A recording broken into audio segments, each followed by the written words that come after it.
চল বাজেট। তো বেসিক্যালি আমরা জানবো হোয়াট ইজ বাজেট, তাই তো? বাজেটটা আমরা পড়েছিলাম। আর এখানে জানবো যে বাজেটের প্রথম জানছি যে এর কথাটা উৎপত্তি কোথা থেকে আসে, ঠিক আছে? তো বাজেট কথার উৎপত্তি হয় BOUGETE, কী হলো? বুগেট। এই বুগেট থেকে বাজেট কথাটার এভলিউশন হয়, ঠিক আছে? আর বুগেট কথাটা মানে হচ্ছে লেদার ব্যাগ, ঠিক আছে? ব্যাগ। এই লেদার ব্যাগের যে কথাটা থেকেই বাজেটের কথাটা উৎপত্তি হয়। আর আবার কীভাবে এই কথাটা এভলিউশন হলো সেটা আমরা কী করবো, ঠিক আছে? না 1860 মানে 1860 সালে James Wilson British finance secretary বা ফিনান্স দপ্তরে উনি কাজ করতেন, ঠিক আছে? 1860 সালে 7 এপ্রিল কি হয়, ব্রিটিশ ভাইসরয় হাউসে, তাই না? তখন ভাইসরয় কে ছিল? লর্ড ক্যানিং, তাই না? 1860 সালে ও লর্ড ক্যানিংয়ের ভাইসরয় হাউসে প্রথম বাজেটটা পাবলিশ করে। তো অ্যাকচুয়াল ও যে নিয়ে এসেছিলো যে জিনিসটা, সেটা বাজেট ছিল না, সেটা ছিল অ্যানুয়াল ফিনান্সিয়াল স্টেটমেন্ট। আমাদেরও কনস্টিটিউশনে বাজেট বলে কোনো ওয়ার্ড নেই। কি আছে না 112 নম্বর আর্টিকেলে অ্যানুয়াল ফিনান্সিয়াল স্টেটমেন্ট বলে লেখা আছে, আর যেটাকে আমরা চলতি ভাষায় বাজেট বলে থাকি। আর বাজেট কথাটা এভলিউশন হয়েছে বুগেট থেকে, যেটার মানে হচ্ছে লেদারের ব্যাগ। তো এই হিস্ট্রিটা কীভাবে হলো?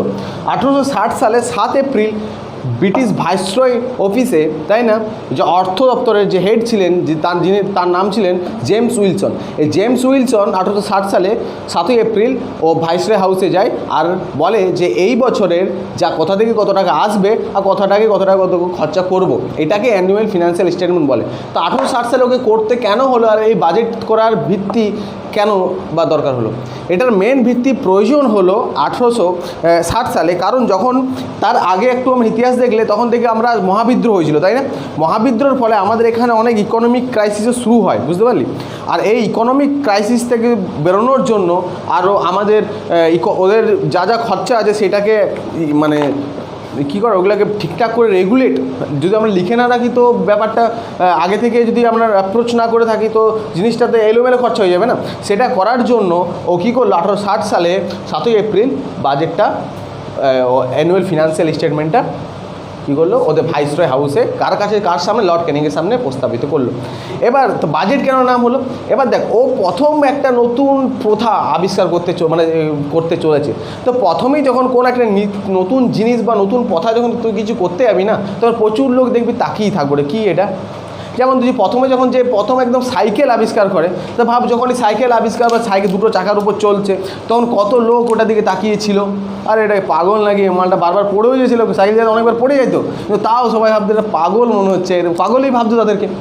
কিন্তু বাজেটের ক্ষেত্রে তাই, ও দেখছে সকালবেলায় বিরোধী পার্টির লোক, তখনও ওদেরও বিরোধী পার্টির লোক আছে, তারা দেখছে যে একটা ব্যাগ নিয়ে পরে ঢুকছে।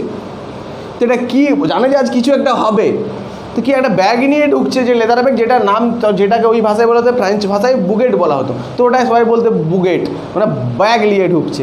আর ওই বুগেট থেকে যে ব্যাগ, ওই ব্যঙ্গ করে বলা অ্যাকচুয়াল, বুঝতে পারলি? সেটাকে এভুলেট হয়ে পরে বাজেট হয়ে গেছে।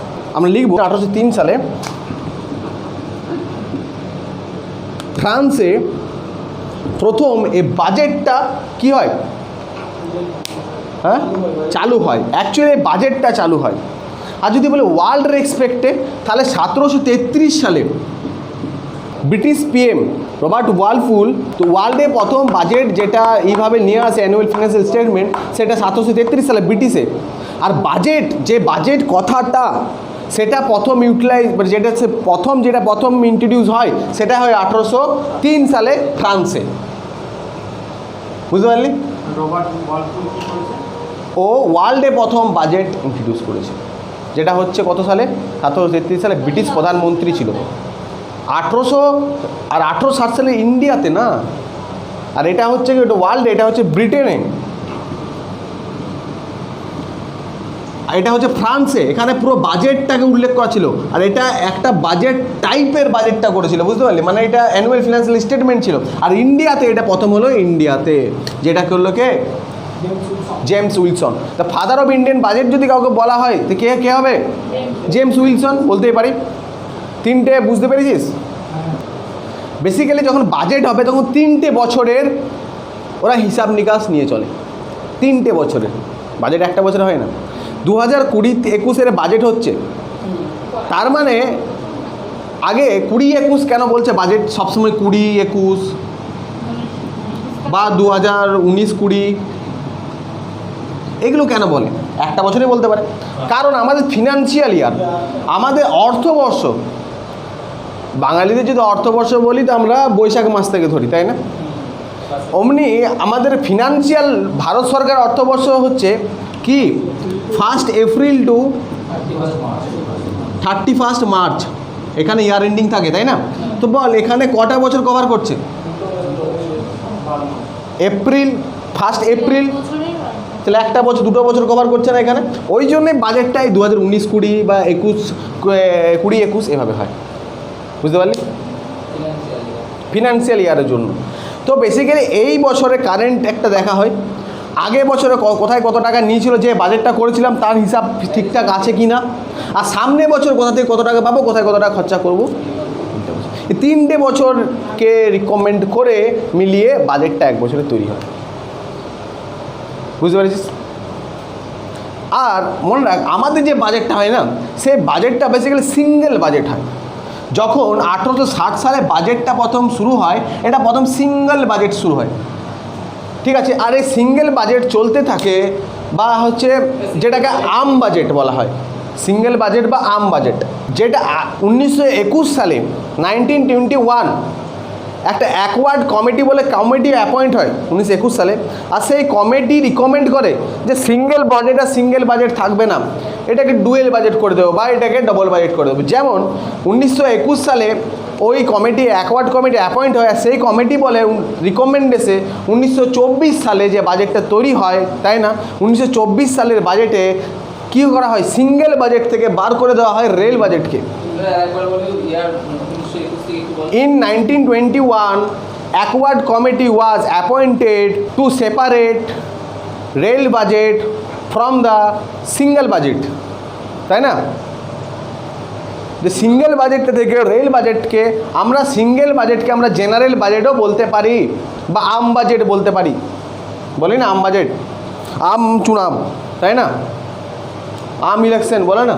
1921 সালে অ্যাকওয়ার্ড কমিটি অ্যাপয়েন্ট হলো একটা স্যার অ্যাকওয়ার্ডের নেতৃত্বে, আর যেখানে বললো যে আমরা এই বাজেটে রেল খরচাটাকে না দিয়ে পড়ে রেলটার জন্য আলাদা খরচা যদি আমরা বাজেট তৈরি করি কেমন হয়, বলে খুবই ভালো হয়। তো এই দরকার কেন পড়লো? কারণ 1921 আগে ভারতে আমাদের এখানে ব্রিটিশের এসেছিল কেন, ব্যবসা করতে, আর ব্যবসা প্রচুর করেছে।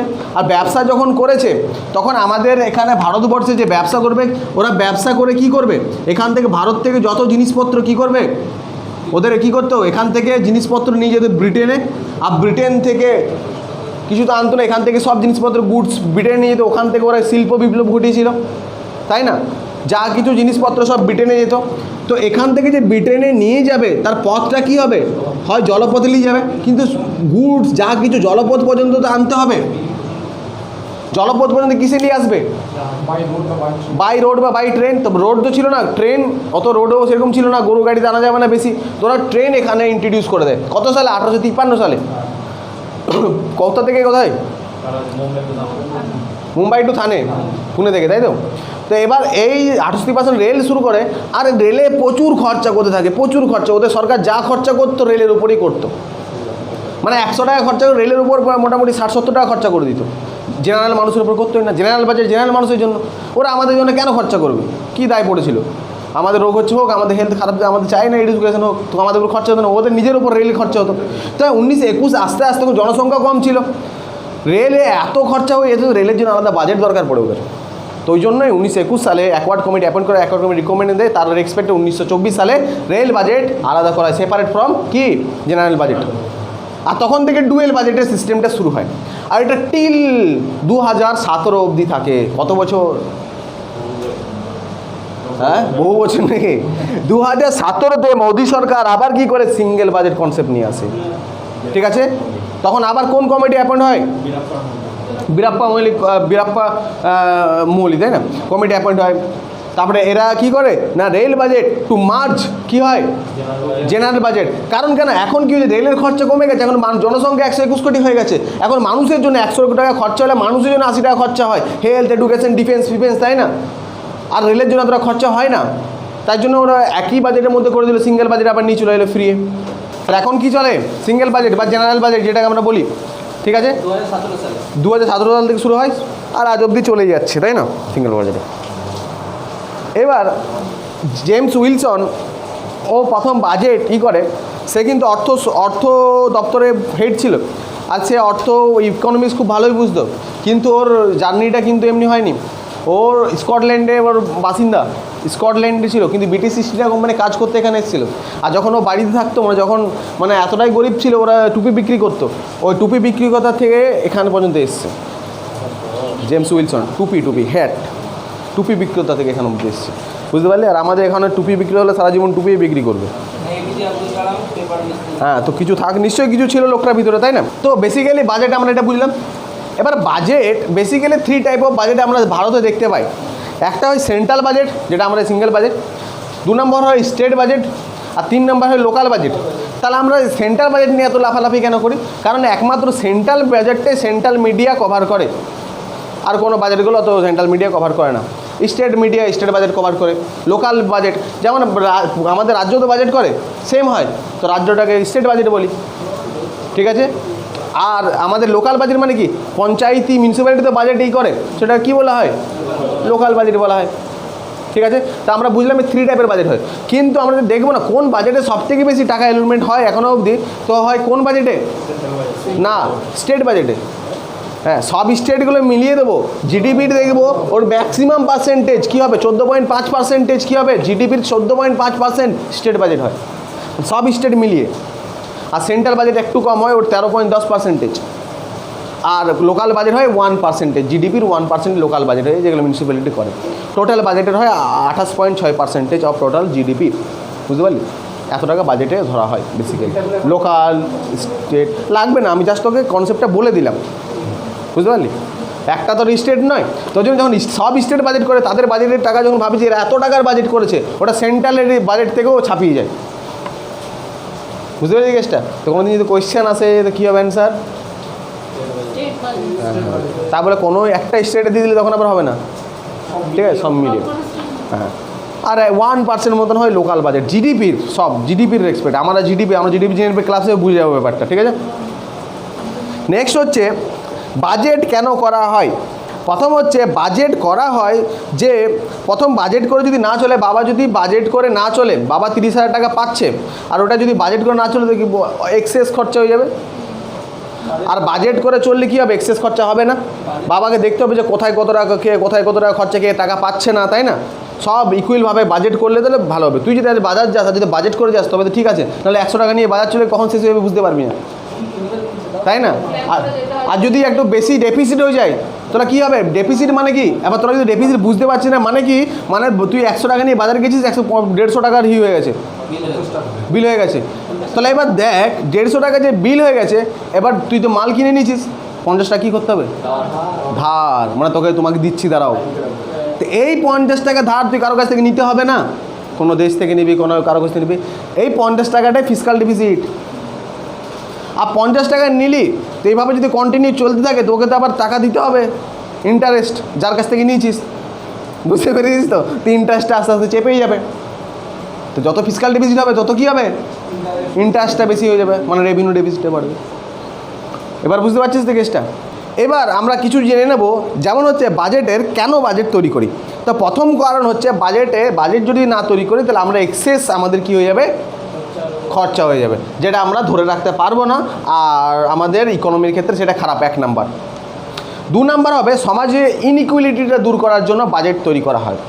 যেমন বাজেট তৈরি করে সমাজে ইনইকুয়ালিটি দূর করার জন্য, মানে ধরে নে গরিবের অবস্থা খুবই খারাপ, কিন্তু বড় লোকের কাছে টাকা আছে, সরকার বাজেটের মধ্যে কী করে টাকাটাকে ট্যাক্স টাকা বাড়িয়ে আবার টাকা নিয়ে আসবে আর গরিবদেরকে সাবসিডি দেবে।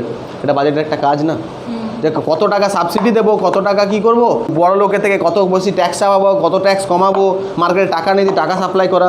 তো কী হচ্ছে, 1 নাম্বার কাজও হচ্ছে কি, 2 নাম্বার কাজ হচ্ছে ইনইকুয়ালিটি ইন ডিস্ট্রয় দ্য ইনইকুইটি, তাই না, মানে ইনইকুইটিটাকে শেষ করে দেওয়া এক নম্বর। 2 নাম্বার হচ্ছে ওই যে বড় লোকদের কাছে টাকা কাটা, মানে ট্যাক্স অ্যাপ্লাই করা, গরিব লোকদেরকে কি সাবসিডি দেওয়া, এটা হচ্ছে 3 নম্বর কাজ। 4 নাম্বার কি রিজিনাল ডিসপুট বা রিজিনাল মানে কি হচ্ছে ডিসপ্যারিটিটাকে শেষ করা, তাই না। রিজিনাল ডিসপ্যারিটি শেষ করা মানে হচ্ছে আজকে নর্থ ইস্টের ভারতের সব জায়গায় সমান, কিন্তু নর্থ ইস্টের রাজ্যগুলোকে এত টাকা খরচা হয়, এত টাকা প্রজেক্টে খরচা হয় না তো নর্থ ইস্টের রাজ্যগুলোতে।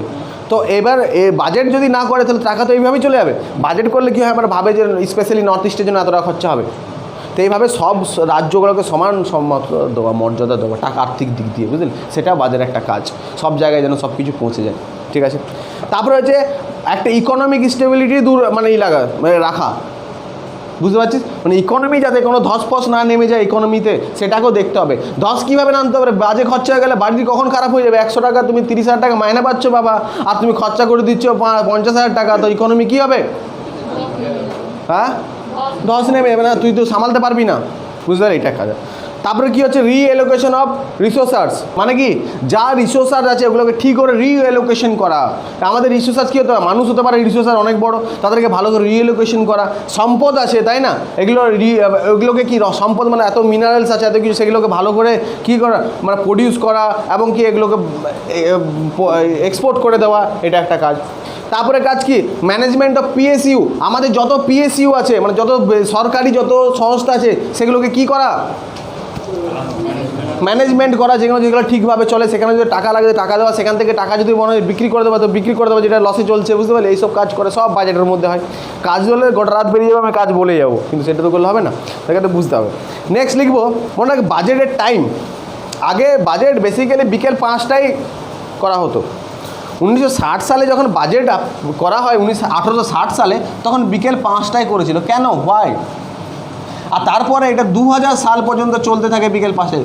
2000 সাল থেকে যশবন্ত সিং আসে ফিনান্স মিনিস্টার, অটল বিহারী সময় সম্ভবত থাকে প্রধানমন্ত্রী, তার এক্সপেক্টে কী করা হয়, তারা প্রথমবার এটাকে 11 AM করে দেওয়া হয়, AM 2000 সাল, ঠিক আছে। যশবন্ত সিং তখন ফিনান্স মিনিস্টার ছিল।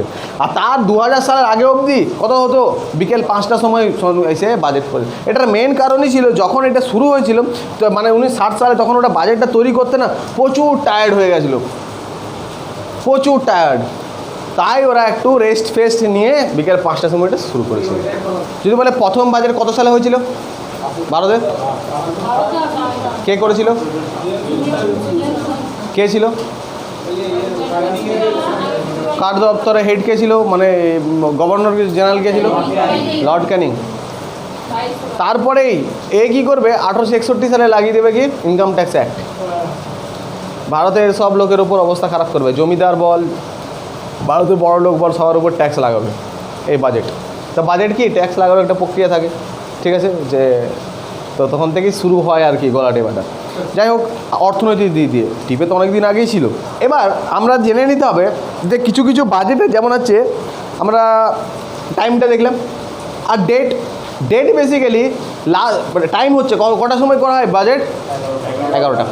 ডেট বেসিক্যালি এটা করা হতো কবে, লাস্ট উইক অফ ফেব্রুয়ারি যে last week working day of February, তখন কি করা হতো, বাজেট করা হতো। আর তার ঠিক একদিন আগে কী হতো, রেল বাজেট। তারপরে কি ইকোনমিক কন্ডিশন দেখা হতো না, ইকোনমিক সার্ভে করা হতো একদিন আগে। আর যদি লাস্ট ওয়ার্কিং ডে যদি 26 ফেব্রুয়ারি হতো, তারপরে ছুটি থাকতো তো 26 ফেব্রুয়ারি হতো। কিন্তু এখন মোদী সরকার সেটা চেঞ্জ করেছে 17 সালে, আর ওটা কি ফেব্রুয়ারির ফার্স্ট উইক করবে, মানে first day of working day of ফেব্রুয়ারি। 1 তারিখ হলে ফেব্রুয়ারির 1 তারিখে বাজেট দিয়ে দেবে, বুঝতে পারলি। ফিনান্স মিনিস্টারের কোন ডিপার্টমেন্ট বাজেট তৈরি করে, বুঝতে পারলি। তো আমরা ডিপার্টমেন্ট, যে ফিনান্সিয়াল ডিপার্টমেন্ট আছে, ডিপার্টমেন্ট অফ ফিনান্স, এর আবার 5টা ডিপার্টমেন্ট আছে, তাই না। তো লিখব ministry of finance divided in 5 department. এখানে 5টা ডিপার্টমেন্টের কথা বলা হয়েছে। এই 5টা ডিপার্টমেন্টকে আছে কার আন্ডারে, মিনিস্ট্রি অফ ফিনান্সের আন্ডারে। কী কী, প্রথম 1 নাম্বার ডি হচ্ছে ডিপার্টমেন্ট অফ ইকোনমিক অ্যাফেয়ার্স, ঠিক আছে। এই যে ডিপার্টমেন্ট অফ ইকোনমিক অ্যাফেয়ার্স, এখানে কি আছে, এই ডিপার্টমেন্টটাই বাজেট তৈরি করে, বাজেটের ড্রাফট হয়, সব হচ্ছে এই ডিপার্টমেন্ট তৈরি করে, প্রিন্ট করা, এই করা সব। বাজেটের পেপারগুলো প্রিন্ট হয় নর্থ ব্লক, দিল্লি। এবার আমাদের জানিস তো কয়েন ফয়েন ছাপানো হয়, কোন ডিপার্টমেন্ট ছাপে coin? Minister of finance department. Actually যে ছাপে হচ্ছে ডিপার্টমেন্ট অফ ইকোনমিক অ্যাফেয়ার্স। মানে যারা অ্যাকচুয়ালি তো কয়েন আর 1 টাকার নোট কার ডিপার্টমেন্টে হাতে? গভর্নমেন্টের। আর বাদ বাকি সব আরবিআই, বাদ বাকি সব সিগনেচারও আরবিআই থাকে, 1 টাকার ফিনান্স সেক্রেটারি থাকে। এই কয়েন বা 1 টাকা এগুলো সব কার কোন ডিপার্টমেন্টে থাকে? ফিনান্স ডিপার্টমেন্টে আমরা বলে দিই। অ্যাকচুয়ালি ভিতর যখন ঢুকবো তখন ডিপার্টমেন্ট অফ ইকোনমিক অ্যাফেয়ার্সের আন্ডারে থাকে। তাহলে ফিনান্স দপ্তর, তার আন্ডার কি ডিপার্টমেন্ট অফ ইকোনমিক অ্যাফেয়ার্স। এই বাজেট তৈরি করে, খসড়া তৈরি করে, এরাই কয়েন ফয়েন এগুলো সব তৈরি করে। এবং কি IMF, আবার কোনো দেশ জানিস IMF-এর সাথে কোনো একটা হচ্ছে কোনো দেশের সাথে ঋণ নেবে, কত টাকা ঋণ নেবে, কি কোনো টার্ম অ্যান্ড কন্ডিশন ঠিক করবে ডিপার্টমেন্ট অফ ইকোনমিক অ্যাফেয়ার্স। সব কিছু ডিপার্টমেন্ট অফ ইকোনমিক অ্যাফেয়ার্স করবে। ফিনান্স দপ্তর তো ওটা সেফ নাম, কিন্তু অ্যাকচুয়ালি ওর আন্ডারে প্রকারভেদ আছে। নেক্সট আরেকটা কি হচ্ছে ডিপার্টমেন্ট অফ রেভিনিউ। ঠিক আছে, ডিপার্টমেন্ট অফ রেভিনিউর কাজ কি? কোথা থেকে রেভিনিউটা, ট্যাক্সের যে কোথা থেকে কি টাকা আসছে, কোথা থেকে সরকারের টাকা আসবে, যখনই সরকার বাজেট করবে ডিপার্টমেন্ট অফ রেভিনিউ কাছে চলে যাবে যে বলো কোথা থেকে কত টাকা আসবে। আর ডিপার্টমেন্ট অফ রেভিনিউ সব দপ্তরে আগেই পাঠিয়ে দেবে হিসাব। এই কাজ সব নভেম্বর থেকে শুরু হয়ে যাবে, নভেম্বর থেকে সব শুরু হয়ে যাবে। অ্যাকচুয়ালি বাজেটের কাজ, বাজেট পাবলিশ হবে তো February 1 নভেম্বর থেকে সব ডিপার্টমেন্ট কাজ করে দেবে। ফিনান্সিয়াল ডিপার্টমেন্ট প্রথমেই সব ডিপার্টমেন্টকে বলে দেবে, ডিপার্টমেন্ট অফ অ্যাফেয়ার্সকে বলে দেবে দেখো তুমি এবার বাজেট তৈরি করো।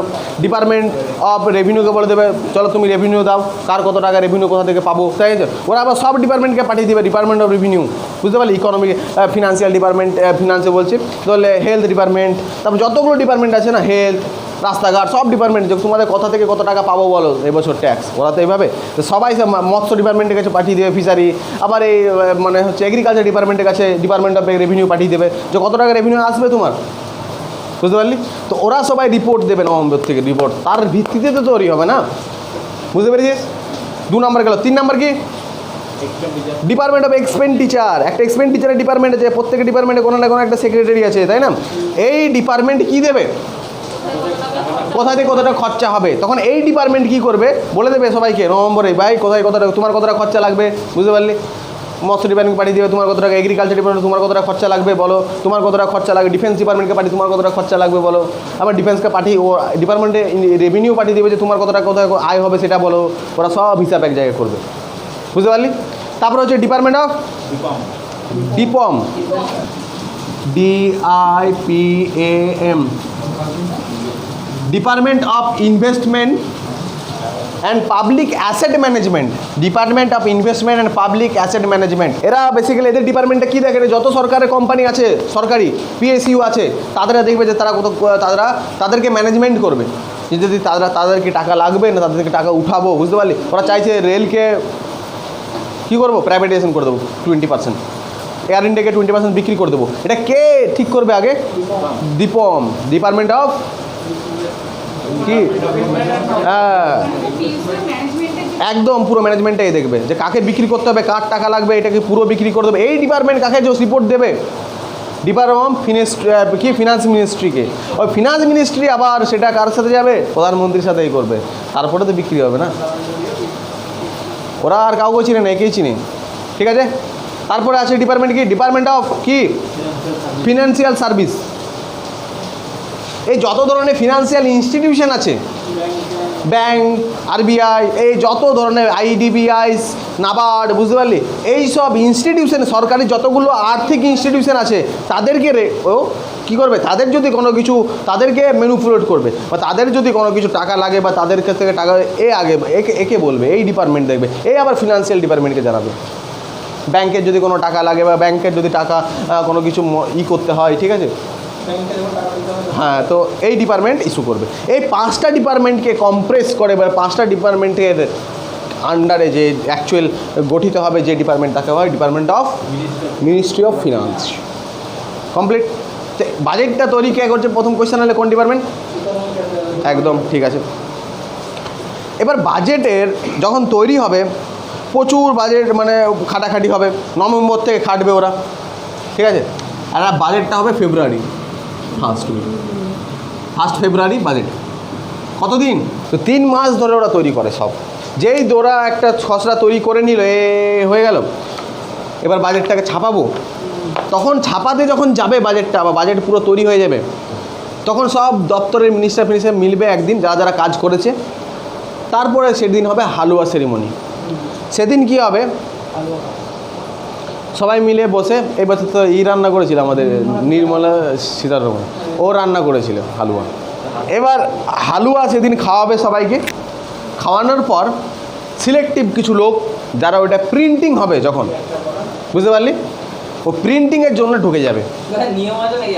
হ্যাঁ, নিয়ম ওটা ওটা আসলে এটা ব্রিটিশ সরকার শুরু করে। ব্রিটিশ সরকার এই জন্য শুরু করে যে কোনো কিছু ভালো কাজ শুরু কি মিষ্টি মুখের সাথে হবে, তাই ওটা শুরু হয়, ওটা চলে যাচ্ছে। তো ওই যেদিন খাওয়া দাওয়া হবে, তারপর থেকে কিছু মেম্বারকে হাই চেক করে নেবে ভারত সরকার। মানে ওখানে ফিনান্সের অনেক দপ্তর, অনেক অফিস যারা কাজটা করবে, 10-12 জন বা 15-20 জন বা 30 জন থাকতে পারে, ওরা সবাই মিলে প্রিন্টিংয়ের কাজে লেগে পড়বে বাজেটের প্রিপারেশনের সময়। আর এখান থেকে ওরা 30 থেকে মানে 30 দিন বা 15 দিন বা 7 দিন, যতদিন লাগবে, কেউ বেরোতে পারবে না, ওরা ওখানেই থাকবে। বাড়ির লোকের সাথে না কোনো কন্ট্যাক্ট করতে পারবে না, কোনো কিছু করতে পারবে।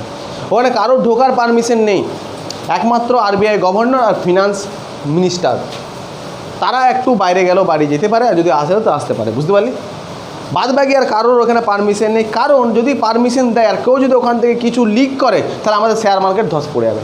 ধরে নে ওখানে ওরা চাইছে যে ইনকাম আমরা এই ওপর ট্যাক্স বাড়িয়ে দেবো, এটার উপর, বা ফ্রিজের ওপর, এসির ওপর ট্যাক্স বাড়াবো, লেখা থাকবে। তো যখন এসির উপর ট্যাক্স বাড়াবে, তো কিছু মাল তো কালাবাজারি করে নেবে, যদি আগে থেকে খবর পেয়ে যায়, বা আগেই মাল বিকে দেবে, কিছু একটা তো ঘটবে, বুঝতে পেরেছিস তো। ওই জন্যই ওখানে সব সিকিউর রাখা হয়, ওটা অনেক বড় গেম হয়ে যাবে তাহলে। তো সরকার ওখানে কাউকে ঢুকতে দেবে না। যেই বাজেট হয়ে যাবে, আবার যৌথ বাহিনী নিয়ে পরে ওটাকে পার্লামেন্টে নিয়ে চলে আসবে, ঠিক আছে, পুরো প্রোটেকশন দিয়ে পরে। তারপরে যখন আসবে পার্লামেন্টে ঢুকবে, পার্লামেন্টে অ্যাকচুয়াল যেটা হাতে থাকবে, সেখানে তো এত কিছু থাকবে না। ও হাতে একটা ব্যাগ নিয়ে আসবে, ও ব্যাগে সেরকম তার কিছু অত কিছু তো থাকতে পারে না, যা কিছু থাকে নিয়ে আসে, সেটাই অ্যাকচুয়াল বাজেট। সেটা এবার কি হবে, তো প্রসেস অফ বাজেট না, প্রথমে কি হবে, যেটা ওর হাতে থাকবে সেটা ও স্পিচ করবে। কে? অর্থ মিনিস্টার, ফিনান্স মিনিস্টারে বাজেটটা স্পিচ করবে। তো এবার আমরা প্রসিডিওরটা, পার্লামেন্টের কী প্রসিডিওর হচ্ছে সেটা দেখে নেব। তো প্রথমেই কী হবে, ভালো করে দেখবে, এটা ইম্পর্টেন্ট। প্রথমে কি হবে না, প্রথমে হবে প্রসেসের মধ্যে বাজেট স্পিচ হবে।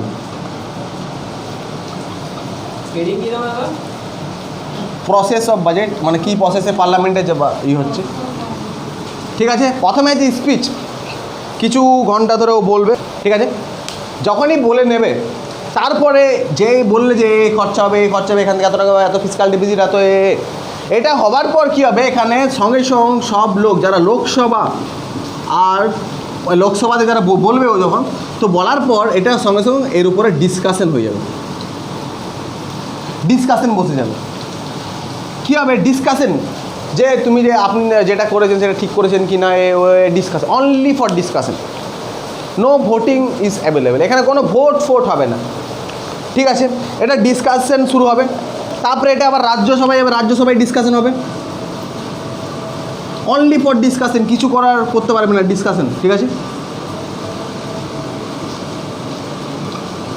যে এদের ডিসকাশন কমপ্লিট হয়ে যাবে, 2 থেকে 3 উইকের মধ্যে লোকসভা রাজ্যসভাকে মুলতবি করা হবে বা ভেঙে দেওয়া হবে, প্রথম কথা। তাহলে কী হলো, স্পিচ হলো, স্পিচ এবার যখন ডিসকাশন হলো, এখানে কোনো ভোটিং রাইট হবে না, জাস্ট ডিসকাশন হবে। ডিসকাশনের পর 2 থেকে 3 উইক লোকসভাকে বা রাজ্যসভা দুটোকে বন্ধ করে দেওয়া হবে, মুলতবি করে দেওয়া, ভেঙে দেওয়া হবে, আর কিছু হবে না। এই 2 থেকে 3 উইকের অন্য লোকের কাজে চলে যাবে। কাজে কে থাকবে না, 24 স্ট্যান্ডিং কমিটি।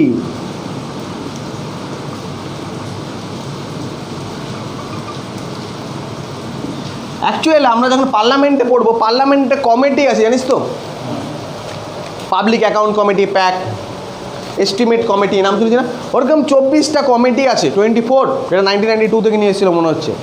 ওই কমিটিটা তখন ওই কমিটির নিজেদের কাজ শুরু করে দেয়। ওই কমিটিতে অনেক আইএস অফিসার বা অনেক অফিসার আছে যারা এগুলোকে রেগুলেট করবে। এবার ওদের হাতে বাজেটটা পড়ে যাবে, বুঝতে পারলি। 2 থেকে 3 উইক বন্ধ করে দেবে, আর এবার যাবে 24টা কমিটির কাছে। এই কমিটির কাজ কি থাকবে? পুরো এদের বাজেটটাকে পুরো অ্যানালাইসিস করে যে কে কী হবে, কোন দপ্তরে কি দেওয়া হবে, সেই অ্যানালাইজ করে পরে বেসিক্যালি এই 24 কমিটি যেগুলো আছে, তার মধ্যে public account committee, estimate committee, সব কমিটি যেগুলো আমরা পলিটিক্যাল সায়েন্সে পড়বো, এই কমিটির ফলে একটা ড্রাফট তৈরি করবে, ওই ড্রাফটটা পাঠিয়ে দেবে ডিমান্ডস ফর গ্র্যান্টের জন্য। এটা আন্ডার আর্টিকেল 113, 113 নম্বর আর্টিকেলে ডিমান্ড ফর গ্র্যান্টের কথা বলা হচ্ছে পলিটিক্যাল সায়েন্সে। এই ডিমান্ড ফর গ্র্যান্টের জন্য ভোটিং হয় এখানে, বুঝতে পারলি? 26 দিন সময় থাকে ডিমান্ড ফর গ্র্যান্টের জন্য, 26 ডেজ। আর এই 26 দিনের মধ্যে যদি কোনো কিছু জিনিস না পাস হয়, তো স্পিকার গিলোটিন মোশন লাগিয়ে পরে পাস করে দেয়। গিলোটিন মোশন মানে কি, যা যা পাস হয়নি সব একসাথে ও পাস করিয়ে দেবে, বুঝতে পেরেছিস তো? তো 26 দিনের পর এই যখন এই ডিমান্ড ফর গ্র্যান্ট হবে, তো এখানে কি ডিমান্ড ফর গ্র্যান্ট হবে, আর এখানে কিন্তু ভোটিং হবে। হ্যাঁ, লোকসভা রাজ্যসভাতে ভোটিং দিতে পারবে না, ওর কাছে যদি যাই বিলগুলো 14 দিনের মধ্যে যদি পাস করে না পাস করে অটোমেটিকলি চলে আসবে। কেন ওদের অটোমেটিকলি 14 দিনের মধ্যে পাস ধরে নেবে? কারণ 26 দিন থেকে কাছে সময় আছে। মনে হয় না যে 14 দিনের মধ্যে কেন ভাই পাস হয়ে যাবে অটোমেটিকলি, তাই না? কারণ এদের কাছে সময় কত দিন আছে? 26 দিন। তো পাস তো করাতে হবে বিলগুলো সব।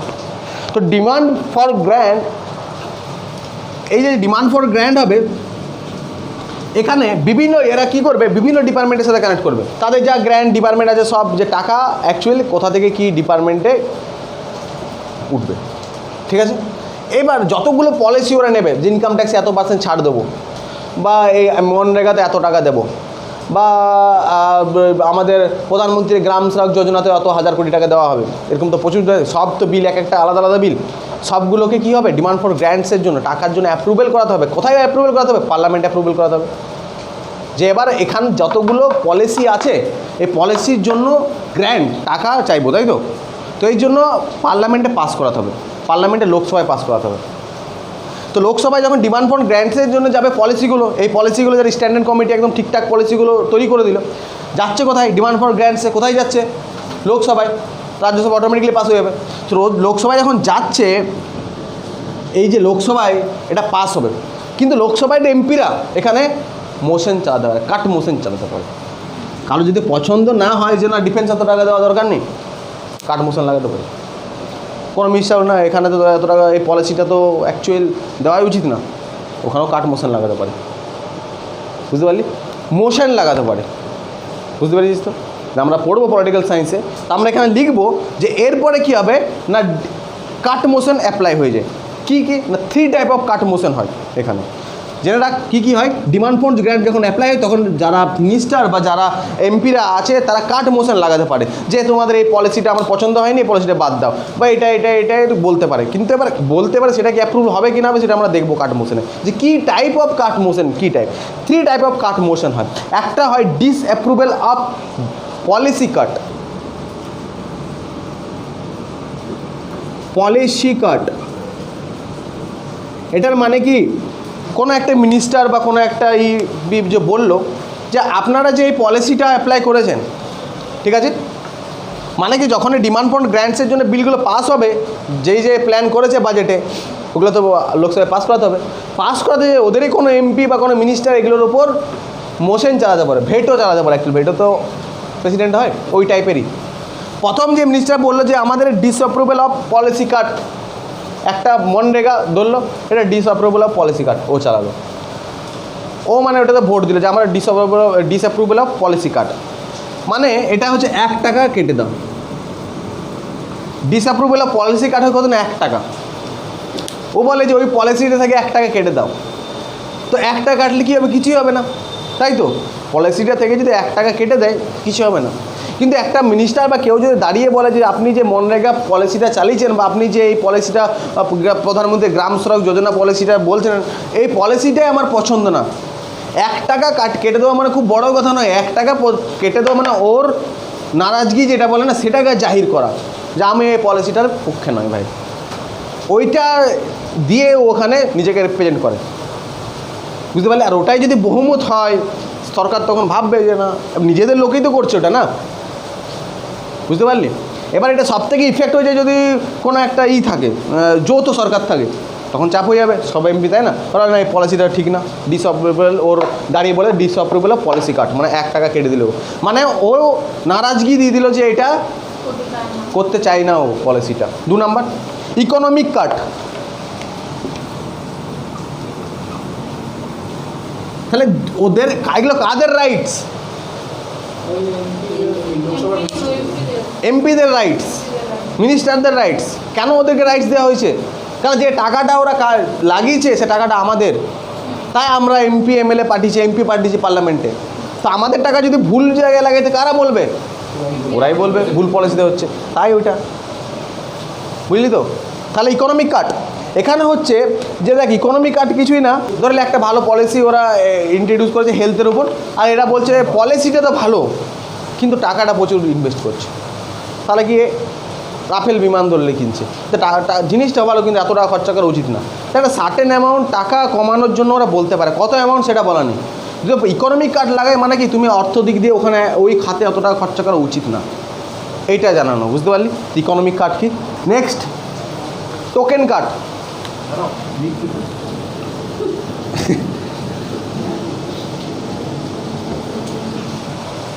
এখানে সরকারের 100 টাকা কাটতে পারো।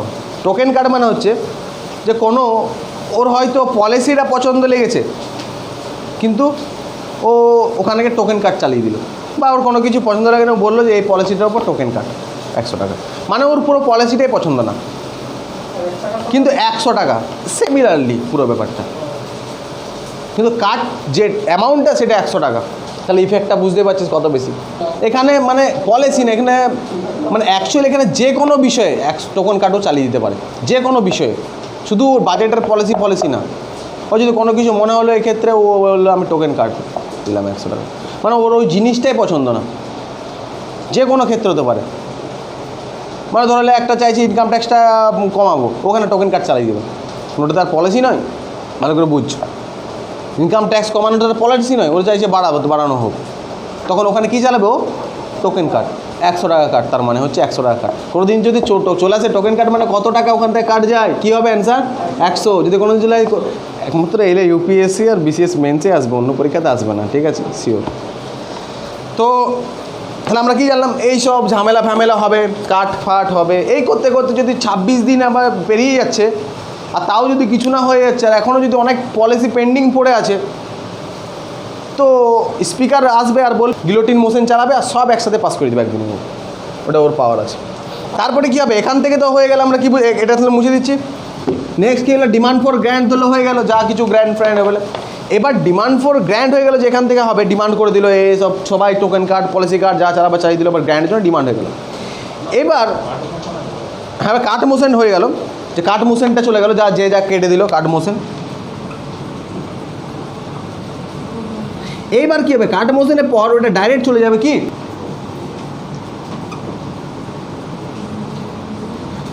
অ্যাপ্রোপ্রিয়েশন অফ বিল। আমাদের বাড়িতে বা আমাদের কাছে কি একটা ব্যাংক অ্যাকাউন্ট থাকে,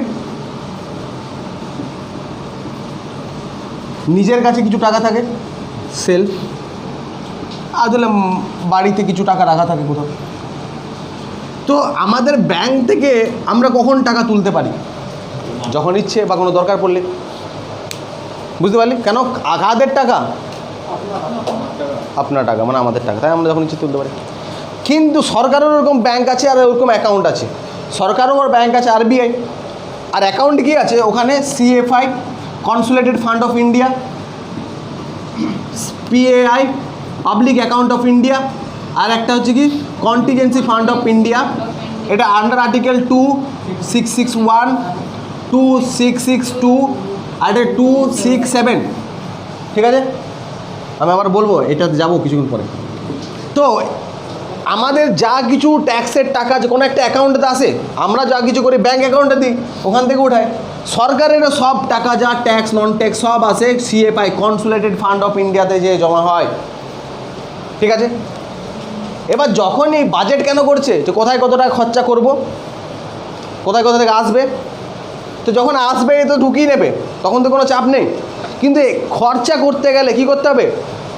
ব্যাঙ্ক অ্যাকাউন্ট থেকে আমাদের টাকা তুলতে হবে, আমাদের ব্যাঙ্ক অ্যাকাউন্টে কোনো পারমিশন লাগে না। কিন্তু সরকারের যখন ব্যাঙ্ক অ্যাকাউন্ট থেকে তুলতে যাবে তখন তো পারমিশন নিতে হবে না, টাকাগুলো তো আমাদেরই, সরকার বলতে কিছু না, আমরাও অ্যাপয়েন্ট করেছি।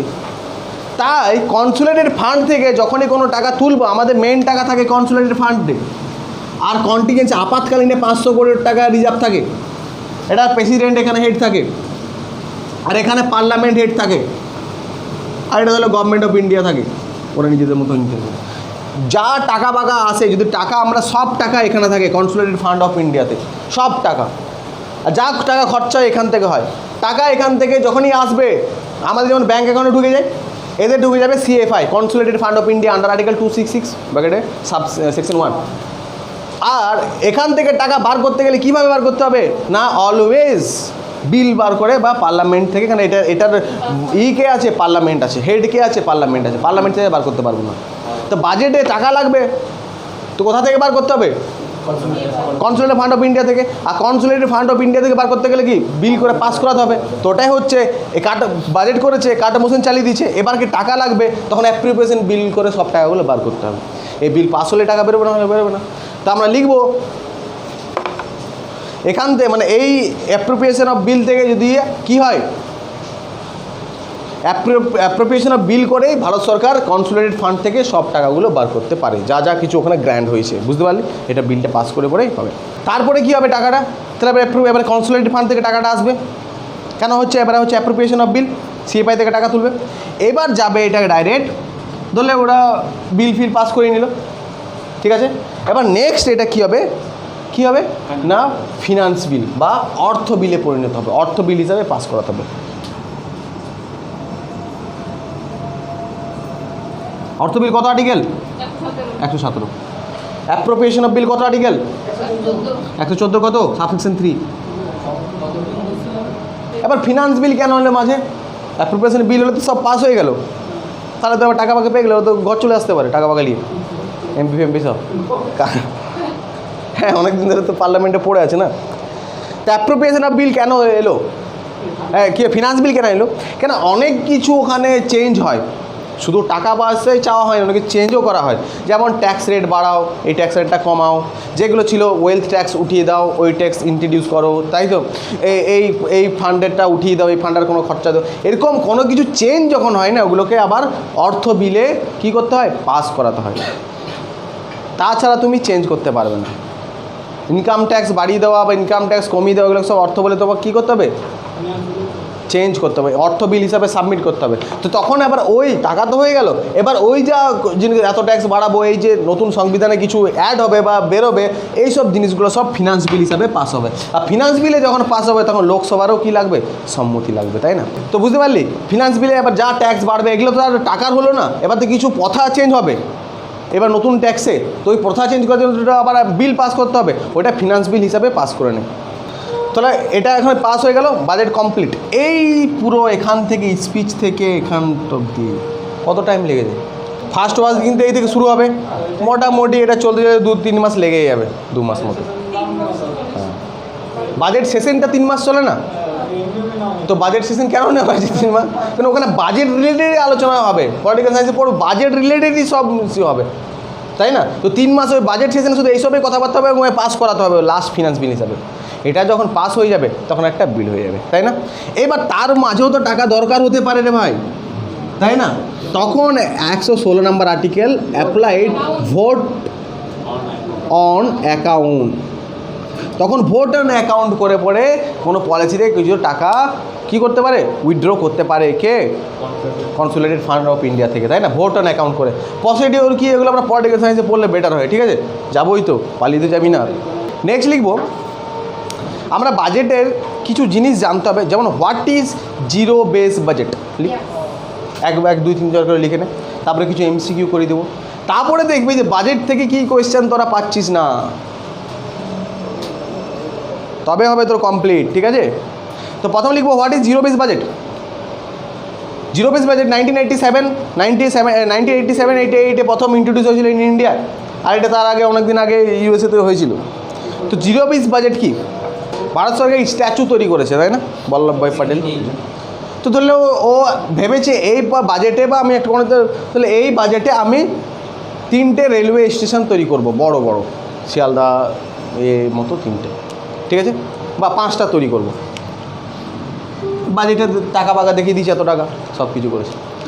এই বাজেট শেষ হতে হতে, বা যখন বাজেটটা আগে বছর বাজেট করবে, দেখছে 3টে স্টেশন হয়েছে, বাকি 2টো, তাহলে 2টো হয়নি, অন্য অর্থবর্ষ চলে এসছে। তো এখানে তো কিছু টাকা খরচা হয়ে গেছে পুরো, আর ওখানেও দিলে কিছু টাকা খরচা হয়েছে। তা এবার যখন ও বাজেট নেক্সট করবে, তো নেক্সট বাজেটে ও কী করবে, এখানকার আর টাকা বাগা কিছু যদি না ধরে, যা 3টে যা করেছে আমি ছেড়ে দিলাম, আমি নতুন করে শুধু দেখলাম আমি এবছর কী করবো, 2টো স্টেশন তৈরি করতে হবে, ঠিক আছে। এই যে নতুন করে যে ধরলাম, নতুন করে বাজেটটাকে নিলাম এই বছরের এক্সপেক্টেড, তো এটাই হচ্ছে কি জিরো বেস বাজেট। পুরনো কোনো হিসাব আর কি, তার কি ফল হলো, তার কোথায় পেমেন্ট আছে, কি কিছু না ধরে পড়ে, আমাকে শুধু দেখলাম যে 2টো তৈরি হয়নি, 2টোই তৈরি করবো, এটাই হচ্ছে জিরো বেস বাজেট। যে বেস আমাদের জিরো থাকবে, আমি ওখানে কোনো ডেফিসিট নেব না, কোনো সারপ্লাস নেব না, ওখান থেকে কিছু নেব না, কিছু দেবো না, এখনও কিছু কাজ বাকি আছে কি দেখবো না, আমরা এই 2টোকে করবো, তো এই 2টোকে নিয়ে এই বছর করবো, এটা হচ্ছে জিরো বেস বাজেট। পুরনো কোনো হিসাব দেখবো না, বাজেট তো পুরনো হিসাব নিয়ে দেখতে হয় না, তো এটা হচ্ছে জিরো বেস বাজেট, বুঝতে পেরেছিস। এইবার এটা তো আমাদের এত বড় বাজেটটা তো অ্যাপ্লাই হওয়া খুবই চাপ না, কিছু দেখবো না বললে তো হয় না, 1 বছর দেখবি না, তারপরে বছর তো লোক ধার তো চাইতে চলে আসবে, অনেক লোক দেখবে ধার তো চাইতে চলে আসবে, তাই না। তো তখন কি হবে, বেসিক্যালি কোনো ক্ষেত্রে এখন এটা ইউজ হয়ে গেছে, যেমন ধরলে ওরা ধরলে ইনফ্রাস্ট্রাকচারে জিরো বেস বাজেটটা অ্যাপ্লাইড করবে, মানে ছোটো ছোটো টপিকে ভাগ হয়ে গেছে, বুঝলি, এখন পুরো ডিপার্টমেন্ট ওয়াইজ হয়ে গেছে জিরো বেস, যে এই ডিপার্টমেন্টে জিরো বেস করে দেবো, কিন্তু অ্যাকচুয়ালি সেটা পুরো কনসেপ্ট ডিপার্টমেন্টে ভাগ হয়ে গেছে, বুঝতে পেরেছিস। নেক্সট লিখবো পারফরমেন্সিং বাজেট। পারফরমেন্সিং বাজেটের প্রথম বাংলা হচ্ছে উদ্দেশ্যিক কেন্দ্রিক বাজেট, উদ্দেশ্য কেন্দ্রিক বাজেট। এর হচ্ছে target oriental budget. It was introduce in India 1968 by the finance minister Morarji Desai. চিনিস টার্গেট ওরিয়েন্ট মানে আমাকে একটা টার্গেট দিল, আমি এই বছরে 500টা ব্রিজ তৈরি করবো, তো করবো, মানে কি আমাকে টার্গেট ওরিয়েন্টেড, যে 500টা ব্রিজ তৈরি করতে হবে। এখানে কি টাইম আছে কোনো না, 500টা ব্রিজ তৈরি করতে হবে এই বাজেটে বললাম। আবার যদি না হয় তো আগের বাজেটে ওইটা করে দেবো, টার্গেট সেম আছে। হেলথে আমাদের প্রচুর হসপিটাল বানাতে হবে, এবার তো করোনার চক্করে তো এবার তো সরকারকে তো হেলথে তো ধ্যান রাখতে হবে না, তো হেলথে টার্গেট ওরিয়েন্ট করে দেওয়া উচিত, যে আমাকে করতে হবে 20,000 হসপিটাল, সে যাই হোক, যা করে হোক, বুঝতে পেরেছিস তো। আমি ডিফেন্সে খরচা করলামই না, বাবা অস্ত্র ফস্ত্র কিনলই না বাড়িতে, বড় বড় প্রাচীর না দিয়ে অস্ত্র না কিনে কী হবে। কিন্তু যদি হেলথে যদি বাড়িতেই যদি হসপিটাল করে দেওয়া হয় তাহলে কত ভালো হবে, বা বাড়িতে একজনকে ডাক্তার বানিয়ে দেওয়া তো কত ভালো হবে। তো টার্গেট ওরিয়েন্টেড বুঝতে পারলি, এখানে কিন্তু টাইম ওরিয়েন্টেড না, যে আমাকে করতে হবে ওইটা উদ্দেশ্যিক কেন্দ্র, উদ্দেশ্য হচ্ছে হেলথকে ঠিক করা, তো যাই করে হোক, আগেবারও হলো হেলথে, তারপরে হেলথ, যতক্ষণ না ওটাকে দাঁড় করিয়ে নেবো হবে। এই টাইপের বাজেটকে কী বলা হয়, পারফরমেন্স বাজেট। নেক্সট লিখবো আউটকাম বাজেট। লিখবো outcome budget is introduce in India 2005। এখানে আউটকাম বাজেট মনে হচ্ছে টার্গেটের পাশে টাইমও থাকবে, যে 1200 হসপিটাল তৈরি করবো আর এই বছরেই তৈরি করবো, এটাই কি বাজেট। এই টাইপের বাজেট হলে কী বলবো, এটাকে আউটকাম বাজেট। তো হোয়াট ইজ আউটকাম বাজেট, হোয়ার কী হবে, time and target was fixed, তাই না, দ্যাটস কল কি আউটকাম বাজেট, হয়ে গেল। লিখ gender base budget. Gender base budget was first introduce in India কত সালে, 2004-05। আর এই বাজেটে আর লিখবো first gender base budget was introduce in the world K, Australia in 1984 Australia. কেন জেন্ডার বেস বাজেট, আমি হঠাৎ সব কিছু বললাম না, জেন্ডার বেস বাজেটে কেন বলে দিলাম, হঠাৎ আমি অন্য কিছু বাজেট তো বললাম না, আউটকাম বাজেট প্রথম ওয়ার্ল্ডে কথা হয়েছিল, বা এই বাজেটের কথা আমি কেন বললাম না, হঠাৎ জেন্ডার বেস বাজেটে কেন বললাম, দাদা টপিক ইজ ভেরি হট, তাই না, কারণ টপিকটাই হচ্ছে এরকম, যখন তোকে ইউপিএসসি লিখতে দেবে বা বিসিএস লিখতে দেবে জেন্ডার ইনইকুয়ালিটি, এবং জেন্ডার ইনইকুয়ালিটি ইন্ডেক্সও প্রকাশ করা হয়, মানে কি জেন্ডারে মানে ছেলে মেয়ে, আমাদের ভারতে কী হয়, মেয়েদেরকে ওইভাবে ওই চোখে দেখা হয় না, মেয়ে অনেক ভ্রূণ হত্যা হয়, মেয়ে হলে অনেক জায়গায় হরিয়ানা এটা হয়, তাই না। তো রাজস্থান ফাজস্থান এগুলো হতে থাকে। তো এগুলোকে মানে যেটা মানে ইকুয়ালিটিতে আনা যায়, মানে এগুলোকে যেন না হয়, তো জন্য জেন্ডারে যারা আছে মানে মেয়েদেরকে রিলেটেড প্রথম ওরা ভেবেছে, তো বড় ব্যাপারই ভাই। কে ভেবেছে? অস্ট্রেলিয়া ভেবেছে, মেয়েদের স্বাধীনতার কথা ভেবেছে, এটা তার মানে, তাই না? কে ভেবেছে? অস্ট্রেলিয়া। তাই অস্ট্রেলিয়ায় আমরা এটা বললাম, যদি তুই কোনো দিন এসেতে লিখিস এই কথাটা পুট করবি, ভালো নাম্বার পাবি। যে ওমেনদের নিয়ে কিছু লিখতে দিলে বলবি যে এটা অস্ট্রেলিয়াতে কি প্রথম জেন্ডার বাজেটও শুরু করে দেওয়া, যে যার অনুকরণে ভারতে ইন্ট্রোডিউস করে, সাকসেসফুলি হয়। এই তো তার ফলেই তো চাইল্ড ওমেন ডেভেলপমেন্ট প্রজেক্টগুলোতে ভালো ফান্ডিং হয়, তাই না? ওমেনদের সিকিউরিটির জন্য আলাদা টাকা যায় বাজেটে বলে দেয় যে জেন্ডারদের পুরো বাজেট তো জেন্ডার বেসড হবে না, বাজেটের কোনো পার্ট করে দিলাম যে এই টাকাগুলো এগুলো সব মেয়েদের জন্য স্পেশাল হবে, বা যারা গর্ভবতী মহিলা বা মারা আছে তাদেরকে এই টাকাগুলোকে এখানে দেওয়া হবে। 5,000 টাকা দেয় না যারা গর্ভবতী হয় গ্রামে গঞ্জে, তো এগুলো ভালো ইনিশিয়েটিভ, তো ওদের অনেক টাকা কাজে লাগে। সরকারকে ভাবা উচিত এইসব জায়গায় নিয়ে এগুলো ফান্ড দেওয়া উচিত। আর কি হতে পারে? Traditional budget. নেক্সট লিখবো ব্ল্যাক বাজেট। ভারতের বুকে ব্ল্যাক বাজেট বলা হয় 1973-74 বাজেটকে। তো black budget in India is introduce কত সাল? 1973 and 74। অ্যাট দিস টাইম এক সময় কী হয়েছিল না, আমাদের ফিসকাল ডেফিসিটটা 5,050 crore, 550, সেই সময় 550 crore অনেক রে ভাই, পার জিডিপি তো ওরকম ছিল। তাহলে 10,000 crore জিডিপি ছিল, তার মধ্যে 500 crore 550 crore হয়ে গেল ফিসকাল ডেফিসিট মানে কী বলে? লোন, বড়ই, মানে ওখান থেকে লোন নিতে হলো বিভিন্ন জায়গায়। আর যদি কোনো দেশ থেকে আমরা লোন নিই, বিদেশ থেকে লোন নিই, তখন কী হবে? আমাদের মুদ্রার দাম প্রথম কমে যাবে। বুঝতে পারলি? প্রথমে যদি কোথাও বিদেশ থেকে যদি লোন নিই না, তা আমাদের মুদ্রা দামটা প্রথমে ভ্যালুটা কমে যাবে। এইগুলো নিয়ে তো ক্লাস আমি করিয়েছি এত, তাই না? সব তো বুঝে যাবি, মুদ্রার দাম আগে কমে যাবে, তোরা পাবি, চাপ নিস না যারা নতুন আছিস। তো এখানে তো কেন কমে যাবে মুদ্রার দাম? ওদের একটা চুক্তিই থাকে যে লোন যদি তুমি নাও তাহলে তোমার মুদ্রার দামটা কমাতে হবে। তো ধরে নে আজকে আমার যদি $1 ইজুক্যাল টু কত হলো? 1 টাকা। আর আজকে যদি আমি ডলার আবার ঋণ নিই, তাহলে ও বলবে তোমার দামটা কমাতে হবে। কেন? কারণ $1 ইজুক্যাল 1 টাকা নেই ভ্যালু তোমারটা। তুমি ধরলে ওটা কত টাকা লোনের উপর নির্ভর করবে, কত কম। আমি ধরলাম 10 টাকা কমিয়ে দিলাম, মানে ভ্যালুটা কী করলাম? কমিয়ে দিলাম। ওরা ঠিক করে দেবে। তাহলে কত হলে? 10 টাকা হয়ে গেল, যেহেতু ঋণ নিচ্ছি। তো এটা একটা কারণ। এবার এর ফলে কী হবে? ধরলে আমেরিকার একটা লোক, ধরলে আমেরিকার লোকটা আগে আমাদের এখানে একটা আমের দাম ছিল 1 টাকা। তো যখন বললো তোমার ওখান থেকে আমি একটা আম নেব, ওকে 1 টাকা দিতে হতো। আর 1 টাকার সময় $1 ছিল, তাই $1 দিতে একটা আম পেয়ে যেত। এবার তুই আমেরিকার টাকা লিখিস ডলার, ও বলবে তুই দাম কমা। এইবার কী হবে? তোর তো আমের দাম 1 টাকায় আছে, তাহলে ও তোকে $1 দেবে, তুই পাবি কত? 10 টাকা। আর 10টা আম নিয়ে ঘর যাবে, তাই না? তাহলে কি ওই $1 দেবে, কিন্তু তোর কিন্তু আমের দাম তো বাড়েনি এখানে। তাহলে একটা আম 10টা আম পেয়ে যাবে, ও $1 দেবে। আরবিআই তোকে 10 টাকা দেবে। আর মানে ও তো 1 টাকায় পাঠিয়ে দিবে, একজনকে থলি দিয়ে দেবে যে 1 টাকায় $1 আম নিয়ে ও আসবে, আরবিআইকে দিবে 1 টাকা, ও তোকে 10 টাকা দিয়ে দেবে, আবার আম নিয়ে পরে ও আবার চলে যাবে। বুঝতে পারলি কেসটা? এবার ইন্ডিয়ার লোক যে 1 টাকা দিলে $1 পেতো, তুই তাহলে আমেরিকা যাবি, 1 টাকা দিতিস, $1 নিয়ে এবার আমেরিকা $1 একটা বিস্কুট কিনবি, খাবি। এবার $1 দাম, এবার এখন তুই 1 টাকাতে আর $1 পাবি না, আরবিআই তোকে দেবে না, তোকে 10 টাকার লাগবে। আর 10 টাকা দিবি, মানে 10 টাকা কামাতে হবে, তারপরে $1 পাবি, তারপর তুই একটা বিস্কুট পাবি ওখানে, তারপরে আমেরিকা যাবি। তুই বুঝতে পেরেছিস তো? ব্ল্যাক বাজেট তাহলে কত সালে ব্ল্যাক বাজেট? আর এই সময় ফিসকাল ডেফিসিট 550 crore হয়ে গেছে। সেটি সময় জিডিপির অনেক পার্সেন্টেজ, অনেক বেশি ফিসকাল ডেফিসিট, মানে বাইরে থেকে প্রচুর লোন হয়েছিল, আমাদের টাকার ভ্যালু কমাতে হয়েছিল। আর বাদ বাকি এটা তো আছে, তার সাথে কী ঠিক হয়? ডিমান্ড অ্যান্ড সাপ্লাই, যেটা আমরা কী চ্যাপ্টারে পড়েছিলাম না, ফরেন এক্সচেঞ্জ, ফরেক্স চ্যাপ্টার পড়েছিলাম। তারপরে হচ্ছে ড্রিম বাজেট কি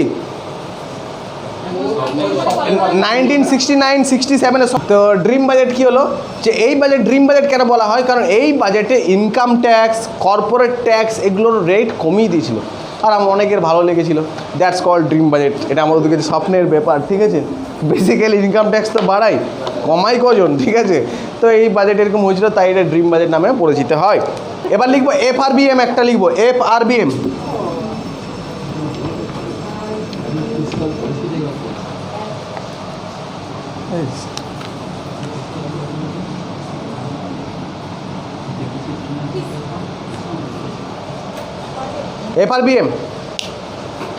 FRBM এক কত সালে পাস হয়?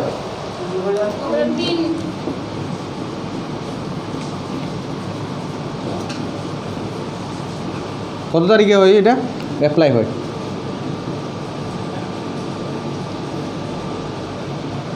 Come in to force. তাহলে FRBM act was passed in the parliament 2003, আর এটা কাম ইন টু ফোর্স কত হয় 2004। What is FRBM act? না, আমাদের যখন বাজেট হয় তারপর থেকে আমরা বিদেশি এত মানে কী বলে এটাকে লোন ফোন নিতে থাকি যে আমাদের অবস্থা খারাপ হয় ইকোনমিক দিক দিয়ে 1991 আস্তে আস্তে আমাদের কি হয়, আমাদের মার্কেট খুলে দিতে হয়, তাই না? 1991 সালে আমাদের কি হয় না, আমাদের ফরেক্স যে ছিল, ফরেন এক্সচেঞ্জ, যেটা দিয়ে আমরা বিদেশি বাণিজ্য করে বিদেশি ব্যবসা করতে লাগে। যদি আমরা তেল কিনতে যাই, সরকার আমাদেরকে কিসে তেল দেয়? টাকাতে তেল দেয়। আর ওই তেল যখন সরকার কিনে তখন সরকারকে আরব থেকে ডলারে লাগে। ওই ডলারটা আমরা রিজার্ভ রাখতে হয়, যেটাকে ফরেক্স রিজার্ভ বলা হয়। ওই ফরেক্স রিজার্ভে যে ডলার রাখে, সেই ডলার আমাদের কমে যাচ্ছিল। আমাদের কাছে কোনো বিদেশি কোনো জিনিস কিনতে গেলে ডলার লাগে, সেই ডলার আর ছিল না। 7 থেকে 8 দিনের ডলার রিজার্ভ ছিল। সেই সময় আমরা আমরা কী করলাম, আমাদের দেখলাম ডলার তো আমাদের চাই, তা আমাদের ইকোনমিতে পুরো ক্লবসের দিকে যাচ্ছে, বুঝতে পারলি? তখন আমরা কি করলাম না, আমরা আমাদের ইকোনমিকে লিবারাল করে দিলাম। LPG মডেল ইন্ট্রোডিউস করলাম 1991 সালে by the prime ministership of Narasimha Rao আর finance minister of Manmohan Singh. এরা কী করলো, LPG মডেল ইন্ট্রোডিউস করলো, লিবারালাইজেশন, প্রাইভেটাইজেশন, গ্লোবালাইজেশন। এই মডেলের মাধ্যমে কী হলো না, ভারত সরকার কী বললো যে আমাদের এখানে সবাই ব্যবসা করতে আসতে পারে। FDI ইন্ট্রোডিউস করলো, FII ইন্ট্রোডিউস করলো, এগুলো আমরা পরে পড়বো। তো এই সবের ফলে কী হলো, আমাদের এখানে প্রচুর টাকা, অনেক বিদেশিরা এলো। আর যখন বিদেশিরা যদি এখানে ধরলে পেপসির ব্যবসা করতে আসে, তো ওরা তো আমাদের টাকা দেবে, কি ডলার দেবে, আর এখান থেকে আমাদের টাকা নেবে, যা $1 সমান যত হয়। তো ওই নিয়ে পরে ব্যবসা করলে আর আমাদের ডলার রিজার্ভ এলো, আস্তে আস্তে ভালোই চলতে থাকলো, ঠিক আছে। তারপরে কি 2000 সাল আস্তে আস্তে আবার ডেফিসিট দেখা দিল, এমন ডেফিসিট। তখন আমরা বললাম এর প্রবলেমসটা কী, আমরা বারবার এরকম পিছিয়ে কেন যাচ্ছি ইকোনমিক দিক দিয়ে।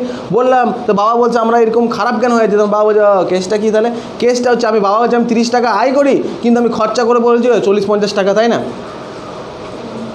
আজ যে 50 টাকা যে খরচা করছি, বাকি 20 টাকা আমার কী করতে হচ্ছে, বাইরে থেকে লোন নিতে হচ্ছে, মানে ফিসকাল ডেফিসিট হয়ে যাচ্ছে। তার মানে কি এটাকে কমাতে হবে, তবেই সব শান্ত হবে। 10 টাকার আনি আর 10 টাকা যদি খাই, তাহলেই তো ঠিক হবে। যতটা চাদর ততটাই পা।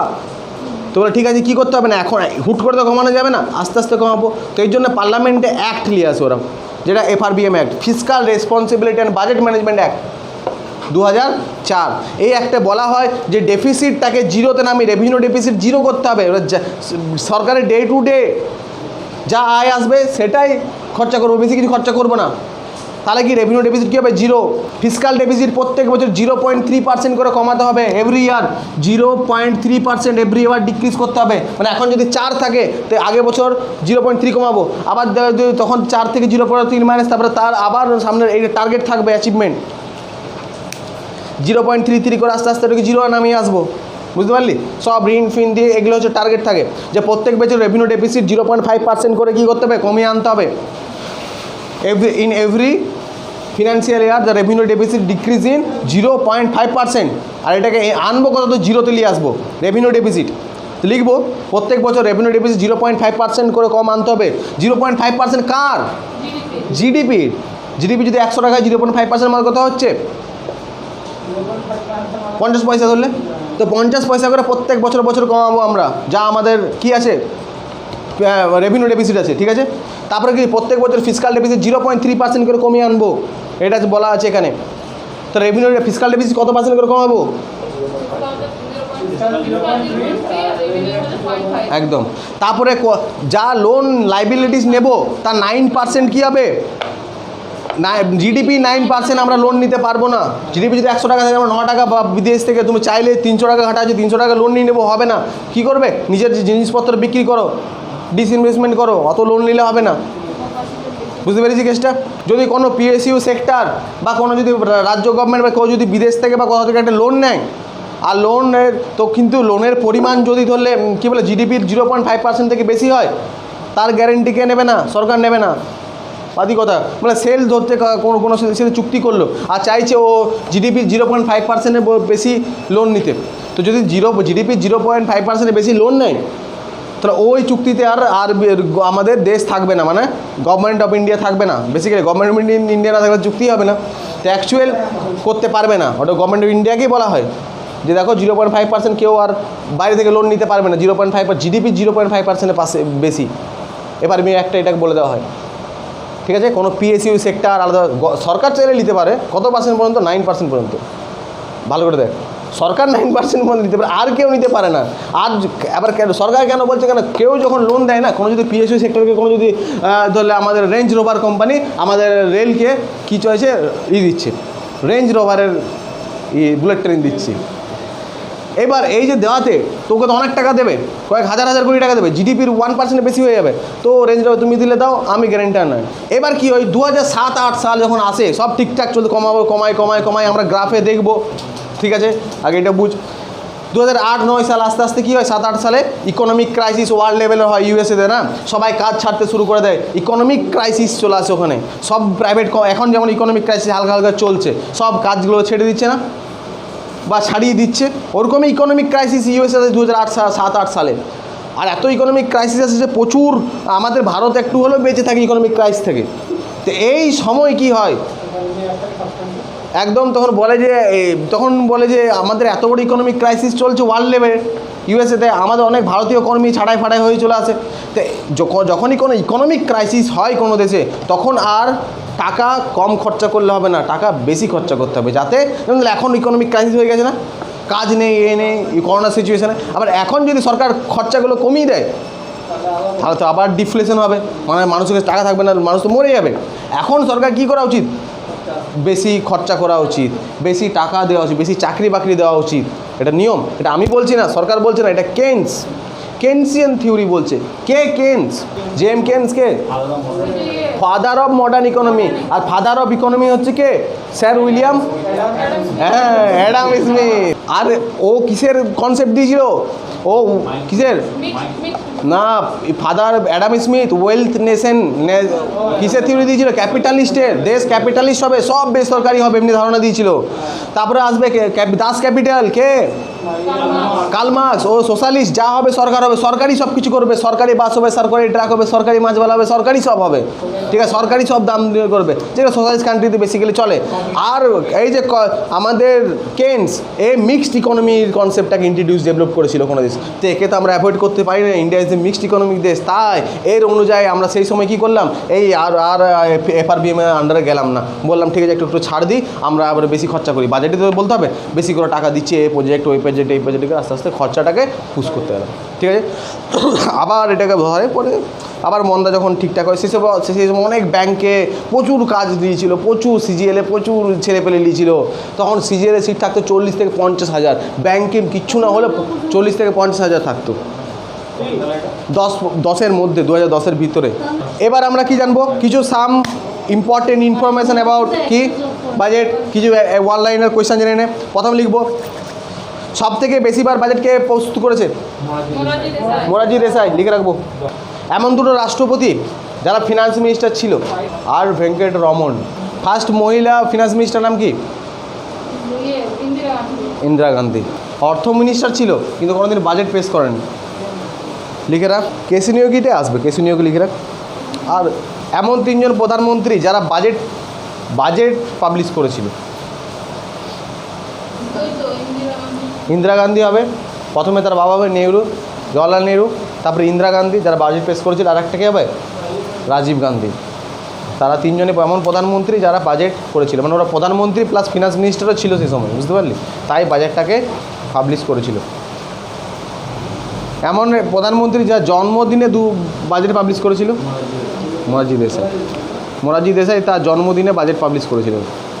আর বাজেট রিলেটেড কিছু কোয়েশ্চেন দেখিনি একবার। হ্যাঁ, ফার্স্ট বাজেট পাবলিশ হয়েছিল in India, first budget publish in India after independent কে করেছিল, শম্ভুকান্ত চেট্টি।